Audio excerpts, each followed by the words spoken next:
Davis, colleagues, ladies and gentlemen, good evening. Let me add my welcome to this beautiful city of Melbourne and Australia to the ones you have already heard. This Congress is about its program, and I'd like to tell you a little more about it. Dr. Chris Barnes and I have worked with a group of truly stellar colleagues from around the world to create what we hope will be a very exciting and relevant scientific program. The WFH Congress is intended to reflect the multidisciplinary nature of the management of hemophilia and related bleeding disorders. Therefore, there are several streams within the program reflecting hematological, musculoskeletal, nursing, and psychosocial sciences from the perspectives of the different stakeholders, recognizing the varying interests of people from different parts of the world. I'd like to acknowledge and thank the chairs of all those committees for the work that they have put in to deliver the final product. The highly skilled and professional staff of the World Federation that work with these committees also need a special mention. These are good times for the bleeding disorders community.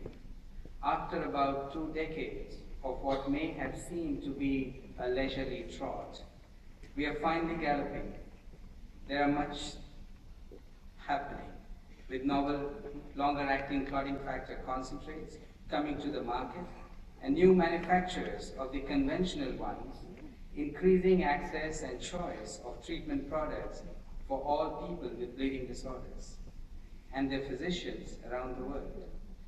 These new developments, combined with the anticipated advances in successful gene therapy that was reported more than 2 years ago, raise the possibility of changing the paradigm of treatment we've had so far.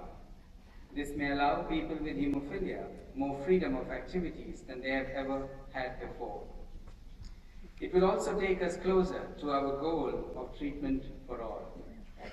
Advances in molecular technologies allow for smarter diagnosis in difficult situations, and we hope that it will also help us in predicting complications such as inhibitors. Outcome assessment has finally come of age in this field, and there is not only greater awareness of the need to measure them, but several validated tools are now available to do so with. This field is now seriously talking the language of evidence-based practice and trying to generate that evidence too.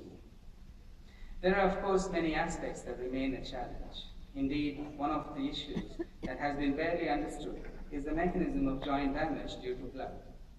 The optimal use of replacement therapy is also a matter of great debate, and there are studies being done to evaluate different options relevant to the conditions around the world. We are trying to move away from the one-size-fits-all approach to more individualized care. I'm glad to report that all these topics and more are reflected in the program of this meeting, and you have some of the best people in the world talking about them. But all of that would have meant very little without all of you, the people who have come from all parts of the world, not only to listen to these presentations, but also to present your own work, and of course, talk to one another, build friendships and collaborations. So thank you for that. And on that note, ladies and gentlemen, let me wish you a wonderful time at this Congress. I'm personally delighted to be in Australia for this meeting because I've spent a few years in Sydney more than 2 decades ago doing part of my training in hematology. It is therefore a particular pleasure to be back for this Congress to this country. This is a wonderful place, and there are some amazing sights to see, not only here, but in neighboring New Zealand. So I would recommend that you visit some of them before you go away, but of course, only after the Congress. Have a great evening.